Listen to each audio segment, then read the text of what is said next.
श्री कुलदीप बिश्नोई को ट्रैक्टरों के काफिले के साथ धानसू गांव में जबरदस्त स्वागत किया गया।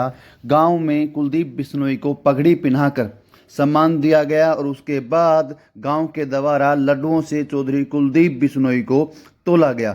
चौधरी कुलदीप बिश्नोई धानसू गांव में चौधरी रणजीत सिंह चौटाला के लिए वोटों की अपील करने पहुंचे और गांव ने पूरा मान सम्मान के साथ चौधरी कुलदीप बिश्नोई को सुना।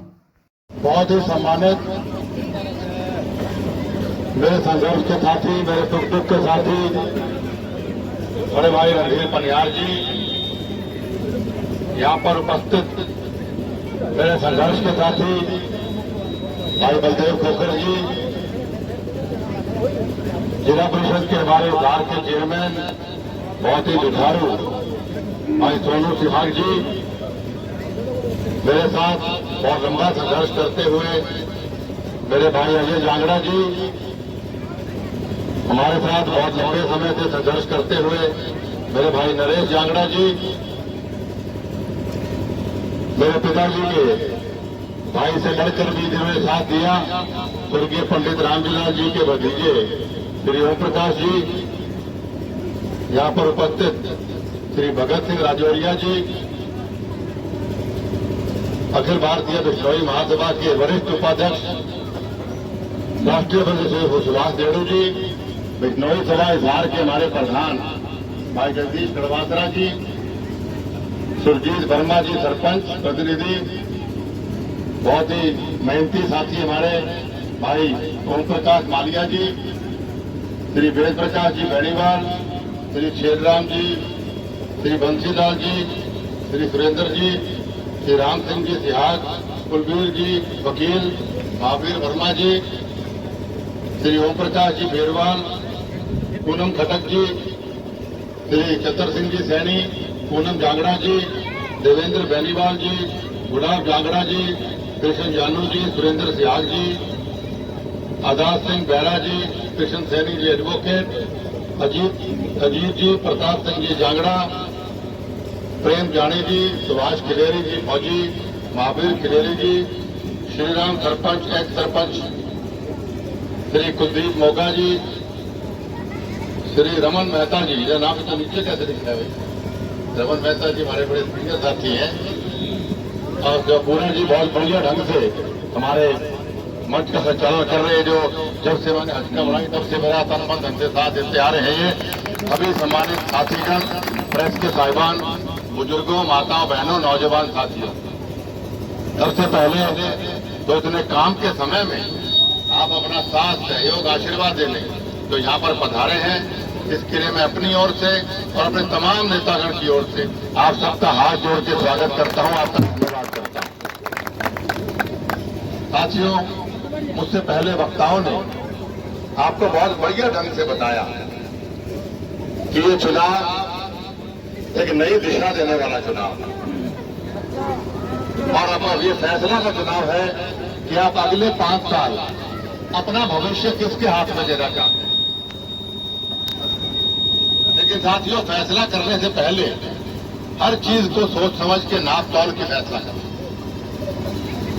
क्योंकि आपका ये फैसला आपके बच्चों के, आपके परिवार के और देश के भविष्य का फैसला करने वाला है।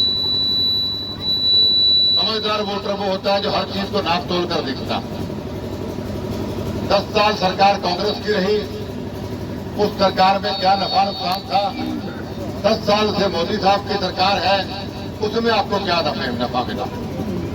इस बात को नाप तोल के वोट करिए, क्योंकि वोट की आपकी बहुत बड़ी ताकत, अपनी ताकत को पहचानिए आप लोग।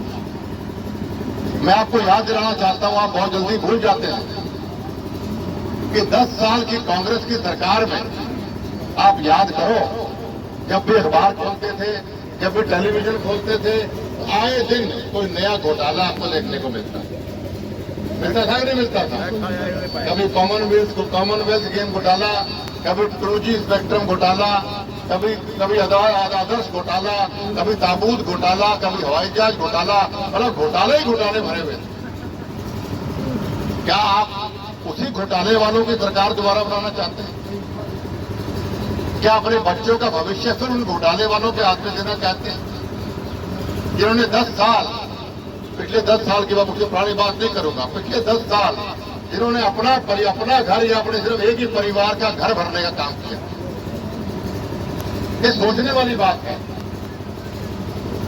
या 10 साल जो मोदी जी की सरकार या उन्नति तरक्की आपको देखने को मिली, आए दिन विकसित भारत की लोग बात करते हैं, विश्व गुरु की लोग बात करते हैं, आज पूरी दुनिया अमेरिका चाइना तक आज हिंदुस्तान का लोहा मानते हैं। किसकी वजह से मानते हैं?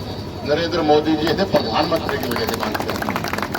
इसलिए साथियों, गलती मत कर देना, हमारा देश बहुत तरक्की की ओर बढ़ रहा है।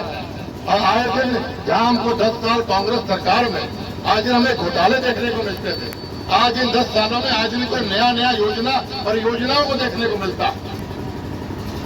कभी लोग कहते हैं कभी 370 हमने डालने की बात कही, राम मंदिर की बात थी, बनाने की बात थी, या कितनी योजनाएं परियोजनाएं प्रधानमंत्री जी के नाम पे या हमारे देश के किसी शहीद के नाम पे कितनी योजनाएं हमें देखने को मिल रही। यह तरक्की के निशान। एक ऐसा प्रधानमंत्री हमें मिला जो बिना थके बिना छुट्टी लिए दिन रात काम कर रहा है आप लोगों के लिए। तो आपका भी कर्तव्य बनता है कि अपने वोट से उनको और मजबूती दे, ताकि हमारा देश मजबूत हो सके। साथियों, फिर कह रहा हूं, भूल मत कर जाना।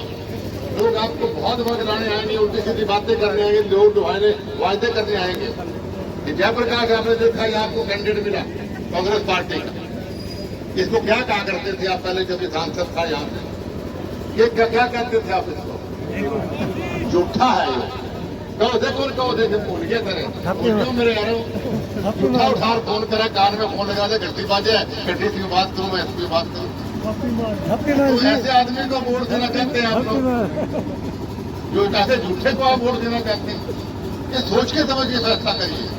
बहुत जल्दी भूल जाते हो, पुरानी बातें आप भूल के और नई लॉलीपॉप देता है और नई यादें पुरानी भूल जाते हैं आप। ये भूपेंद्र सिंह हुड्डा को आप सरकार बनाना चाहते हैं दोबारा? आज अगर कोई कांग्रेस को वोट देता है, इसका मतलब आप भ्रष्ट लोगों का साथ देना चाहते हैं। आप भूपेंद्र सिंह हुड्डा की 10 साल की सरकार को कैसे भूल सकते हैं?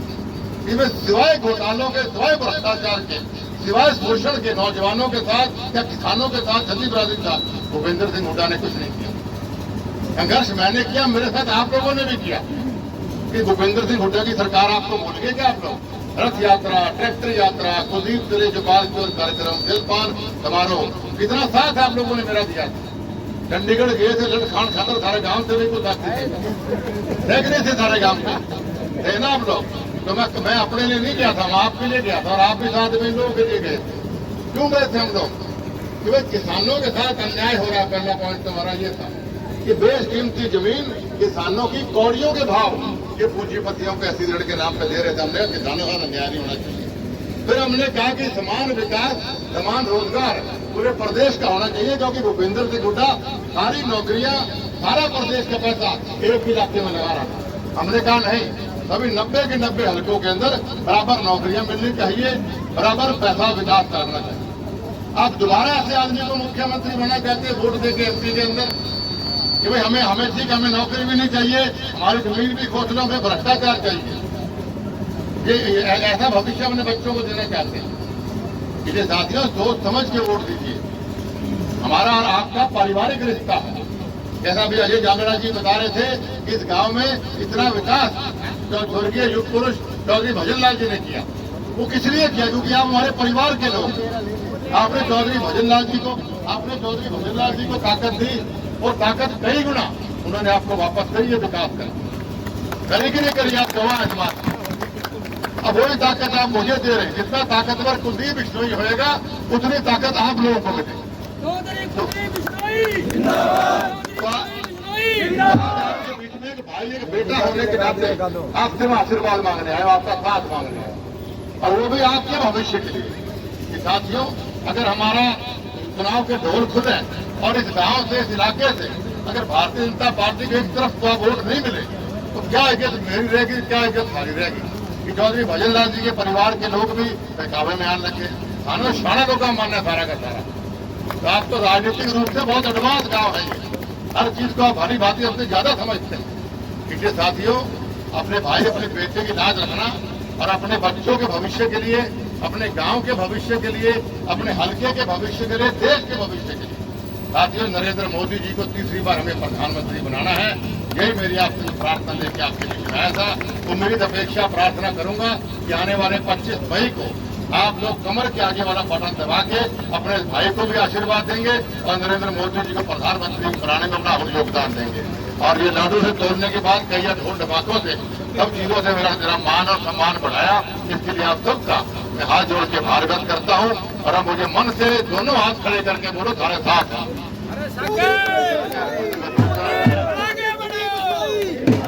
चौधरी कुलदीप सिंह